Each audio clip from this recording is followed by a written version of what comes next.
कमाउन नसकेर जागिर चाहिँ छोड्यो किन 50,000 घुस दिन नसकेको हरिचरण शाहले 2050 सालमा यो देशलाई भ्रष्टाचारीमा ल्याउने गिरिजाप्रसाद कोइराला उनका कोही साथीहरू उनीहरू नरिसाउनु होला म साक्षात प्रमाण छु यो देशमा मैले हरेक वर्ष बोल्ने गरेको छु मैले हिमाल पहाडमा देश तराई सबै दिनको जनतालाई मैले जानकारी गराएको छु यी पत्रकारहरूले हाम्रा विरुद्धमा बोलेर लेखेर 64 सालमा जेल नेल गरेका छन् 67 सालमा किन सत्य कुरा बोलेका हुनाले हामीलाई जेल नेल गरे मुदाय 14 वर्षको ऐसे फटर मान्छे तपाईँ मलाई यो घाउलाई नुन चर्को राखेर नकोट्याउनुहोस् सहन शक्ति जति मातृभूमिमा हुन्छ जति मातृमा हुन्छ त्यति पुरुषमा हुँदो रहन्छ भन्ने बुझ्नुपर्छ होला व्यस्तताले गर्दा पनि जानुपर्ने हुन्छ उहाँ पनि जानु भएको थियो तर मजामा 3 मिनट बोल्नुपर्छ संसदमा त हामीले 3 मिनटमा हामीले पुरा देशको हाम्रो हिमाल पहाड मधेस तराई मेचीदेखि महाकाली पुरा देशको मैले यो नेपाली जनता दल तर्फबाट मैले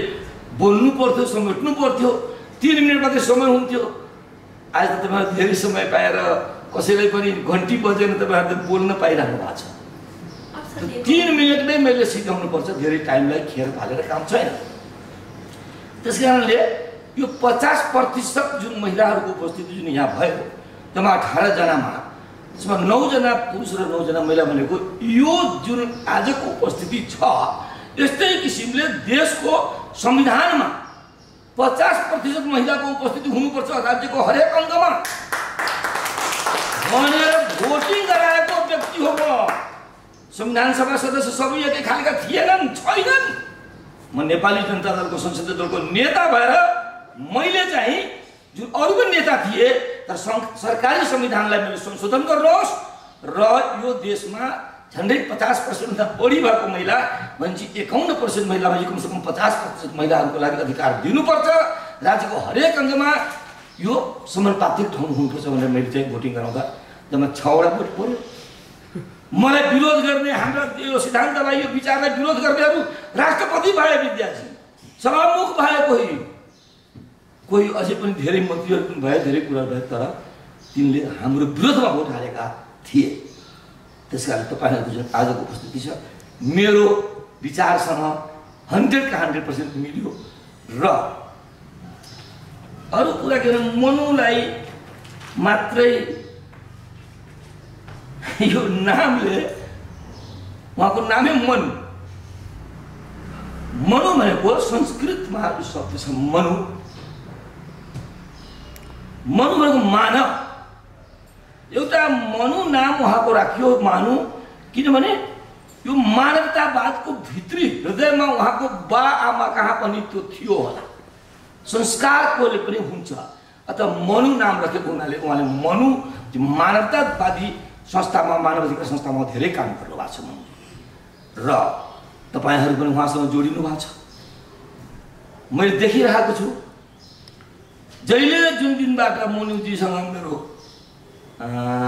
भेटघाट भयो कतितिर कसैले भने ए मनुजी त्यहाँ एकजना हुनुहुन्छ नि उहाँसँग जानुस् त तपाईको त्यो काम तपाईको भइहाल्छ उहाँ माननीय हुनुहुन्छ है म माननीय भएका बखत मनु बाठा मगर रुकुमको त्यो दुर्गम ठाउँको एउटा महिला जो यति एक्टिभ हुनुहुन्छ उहाँसँग जब मेरो भेट भयो हामी त छुट्टिन सक्ने भएको छ कति आए छुटेर गए होला मैले हेरिरहेको छु वाच गरिरहेको छु गएको विगत धेरै पनि भएको छैन 1.5-2 वर्ष भयो होला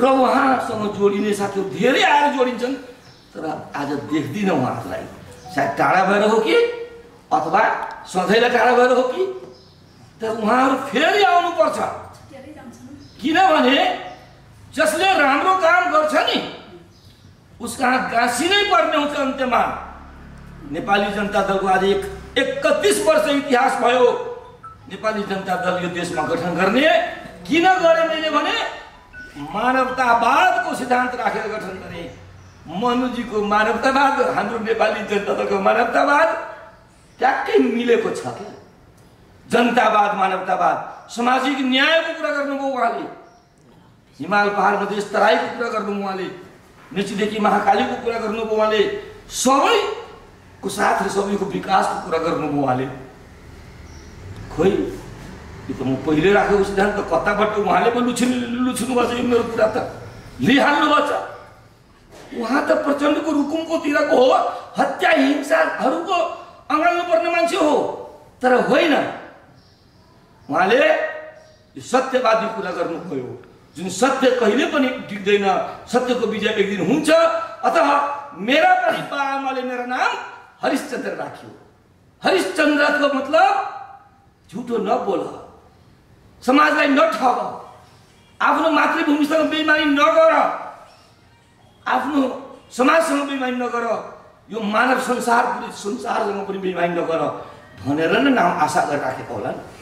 गुरुले मेरो नाम हरिचरण गरिदिए। हरिचरण छ नागरिकतामा, गाउँघरमा बोलाउने हरिचन्द्र। त्यस कारणले यहाँहरूको अगाडि बोल्न पाउँदा धेरै साथीहरू उरिरहनु भएको छ। अब टाइम पनि धेरै भइसकेको छ, तर एक दुईवटा कुरा नभनिकन म गएँ भने तपाईँहरूले गाली गर्नुहुन्छ कि संविधान सभा सदस्य भएर यो सरकार छैन भन्नुभयो कि अवस्थीजीले, गुन्डाहरूको सरकार छ भन्नुभयो। मैले नोट गरिरहेको छु यहाँ, उहाँ त जानु भइसक्यो, उहाँलाई सुनाइदिनु होला। हो सरकार छ छैन कसरी भन्नु छ, तर गुन्डाहरूको छ भनेपछि त्यसबारेमा के त? गुन्डाहरू कति प्रकारका हुन्छन्? भित्री मनसायबाट ठग्ने गुन्डा, देशसँग आत्मघाती गर्ने गुन्डा, त्यतिकै देखिने पिटापिटी गर्ने गुन्डा। अतः यदि गुन्डागर्दी छ भने, यदि सरकार छैन देखिनुहुन्न भने, राम्रो सरकार छैन भने तपाईँले गर्नु के पर्छ त? हामी नागरिकले ए सरकार छैन भन्ने बेलामा सरकार छैन भन्ने चुपा लागेर उसँग चाहिँ भोट हालिरहने, त्यसैले सरकार बनाउन दिइराख्ने, यही हो सबैभन्दा ठुलो कुरो। कि त्यहाँ पुग्नु पर्यो नि, त्यहाँ पुग्नलाई के गर्नु पर्यो? राजनीति गर्नु पर्यो नि त। राजनीति गर्न के गर्नु पर्यो? देशका जनताका सबैका सामाजिक न्याय गर्नु पर्यो नि त, सेवा गर्नु पर्यो नि। सत्य कर्म मन वचनले सेवा गरेपछि त जनताले त पठाइहाल्छ नि। जनताले नपठाइ सुख। आज कोही साथीहरू जनतामा हिमाल पहाड मधेस तराईतिर म त जन्मथलो मेरो सगराही, शिक्षा मेरो रौतहटदेखि काठमाडौँसम्म, कर्मथलो मेरो चाहिँ दोलखा, चुनावी राजनीति मेरो कहाँ छ त? नेपाली जनता दलको सिङ्गो नेपाल, हिमाल पहाड मधेस तराई, कोही छैन पराई, मेचीदेखि महाकाली, हामी सबै एउटै जाति नेपाली हुन नसक्नुको कारण के हो? भेदभाव किन भयो? किन नाकाबन्दी गर्न पुगे तिनीहरू? र किन तपाईँको शासकहरूले गोली चलाए? यी सबैमा हामीले भेदभाव भएको हुनाले र हाम्रो देशमा थोरै मात्रै पनि तितो कुरा अलिकति जातीय पनि छ, क्षेत्रीय सँगसँगै। यो पहाडको क्षेत्रमा पनि जातीय छ भने मधेसको क्षेत्रमा पनि जातीय छ। पूर्वीय र पश्चिमको भेदभाव छ।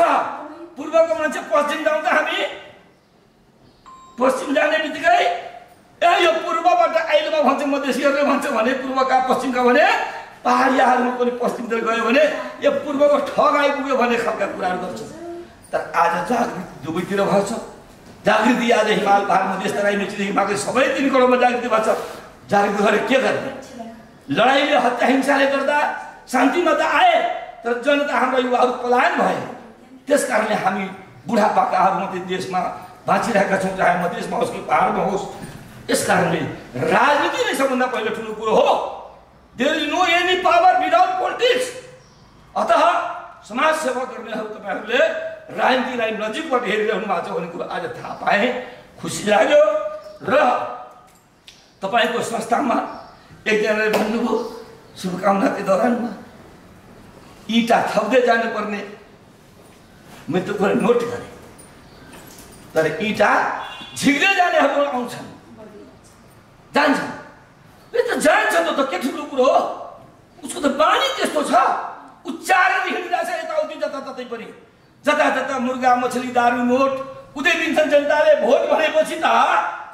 यहाँ पनि त संस्थामा त्यस्तै त हुन्छ नि। तपाईँहरूले डलर लुटेर ल्याएर अहिले ट्रम्पले डलर लुट्न बन्द गर्यो। डलर दिएपछि के भनेको छ यहाँ लुटेर यिनीहरूले? क्रिस्चियनिटी ल्यायो रे, जातीय विभेद गरेर कता कता खायो रे, लुटेको छन् भनेर बन्दै गरिदियो अहिले त ट्रम्पले, अमेरिकाको पश्चिमा देशले। अतः यो समाज कल्याण परिषदबाट लुट्नेहरू, बजेटका लुटुवाहरू, भ्रष्टाचारीहरू, चाहे जतासुकै हुन्, तिनीहरूलाई हामीले ती गद्दारहरूलाई तिनीलाई सजाय दिन अरू थोक तरिका छैन। एउटा मात्रै तरिका छ, त्यो हो राजनीति। त्यसकारणले म चाहिँ इन्जिनियर मान्छे, यो देशमा दोलखादेखि लिएर तम्बरको धनकुटादेखि लिएर उदयपुरदेखि लिएर म कर्णालीसम्म मैले 22वटा पुल बनाएको छु। काभ्रेमा, सिन्धुपाल्चोकमा, ढाडखोलादेखि बेलम्चीसम्मको त्यो 6वटा पुल मेरा जीवन पश्चात पनि रहनेछन्। काभ्रेको पनौतीदेखि खोपासी जाने पुल मेरा जीवन पश्चात पनि रहनेछन्। कर्णालीका पुल, ती धादिङका पुल, थोपलखोलाका पुल, शीतल गिरिजीले स्वागत गर्नुभयो गीतबाट। उहाँको जिल्लामा म 2 वर्ष 3 वर्ष बसेको छु। धेरै धेरै कुराहरू गरेँ। सायद यहाँलाई मनमा समय छैन, धेरै समयलाई नलिउँ। सबैले शुभकामनालाई, सबैलाई हित गरौँ र सबैले जागरुक बसौँ। राजनीतिक कुरामा राजतन्त्र, प्रजातन्त्र, लोकतन्त्र, गणतन्त्र, अब यो पञ्चायती तन्त्र, धेरै कुराहरू भइरहेको छ। ती पञ्चायती तन्त्र, ती राजतन्त्र, ती राजतन्त्र होइन र अहिलेका गणतान्त्रिक लुटेरा पनि होइन।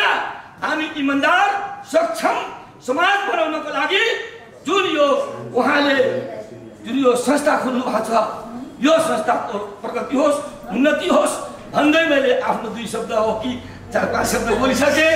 यहाँको सबैजनालाई शुभकामना। म त भनिहालेँ नि कि यो जीवन मैले सत्यको लागि दिने गरेको छु, यो जीवन मैले समाजको लागि दिने गरेको छु, यो जीवन मैले मेरो देशको लागि दिने गरेको छु। मेरो मातृभूमि, मेरो देश, मेरो हिमाल, पहाड प्रदेश, तराई, मेचीदेखि महाकाली 3 करोड जनताको हितमा म संविधान बनाउने बेलामा बोलेको छु धेरै कुराहरू। र अब आर्थिकको कुरा हो, आर्थिक बिना केही पनि थिएन, थाहा छ। आर्थिक कसरी गर्ने उपार्जन त्यो हामीले तय गर्नुहोस्। तपाईँको संस्थाको र विज्ञहरू सबैजना मिलेर तय गर्नुहोस्। म पनि त्यहाँ हुनेछु र म त तलबधारी सांसद त होइन। तलबधारी सांसद हुँदाखेरि त राजनीतिका मान्छेहरू जो अझै आए नि, सबै खाए, लपक खाएर सिद्ध्याए, तलब पनि गयो, सबै त्यो गयो। मेरा जीवनका, मेरा कमाइका सम्पत्ति इन्जिनियरले कमाए होला नि त भन्छन् सबैले। हो, यो सरकारलाई मैले धेरै भन्ने गरेको छु। सायद तपाईँहरूमध्ये, युवाहरूमध्ये, तपाईँहरू यो देशका नागरिकमध्ये तपाईँहरूले सरकार चलाउने क्षमता ल्याउनुहोस्। कृषितिर काम गर्नुभएको, मन्त्रालयतिर काम गर्नुभएको हाम्रो खुमबहादुरजी, खुमप्रसादजी हुनुहुन्छ, हाम्रो यहाँ भण्डारीजी हुनुहुन्छ, महिला तपाईँहरू हुनुहुन्छ।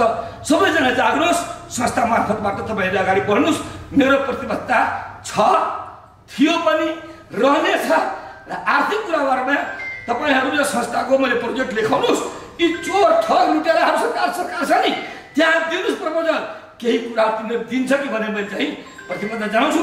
तर तपाईँहरूले दिन सक्नु भएन भने बजेट भन्ने कुरो त सरकार, जो सरकारमा छ उसैसँग ढुकुटी छ, टाढो पनि छ, उसँग लिन जान्नु पर्यो तपाईँहरूले। मैले सपोर्ट गर्छु, तपाईँहरूलाई सहयोग गर्छु। मसँग त के छ, म जीवनमा आज तपाईँसँग आज आइरहेको छु। म धेरै ठुलो कुरो होला, मान्नु होला कि शब्दका जालका धेरै कुराहरू हुन्छन्।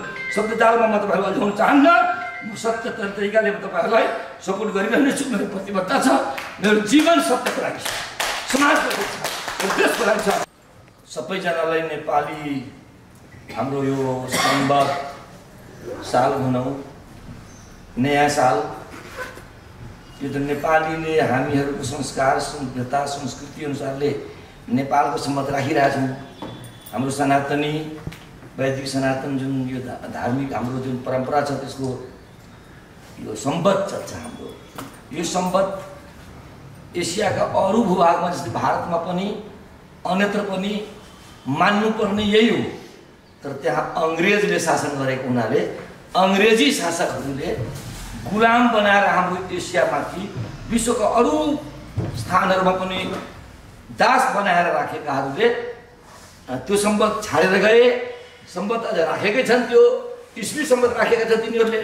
तर हामी स्वतन्त्र देशका, स्वतन्त्र नेपालको एकमात्र यो देश जो कहिले पनि गुलाम भएन, यो नेपाल कहिले पनि अर्काको दास भएन। बरु भूगोल छुटिएको होला, सानो भएको होला, तर हामी स्वतन्त्रता एउटा हाम्रो जीवनको हाम्रो देशको जीवनी त्यो रहेको छ। अत हामीले 2082 सालको सबैजनामा शुभकामना। धन्यवाद।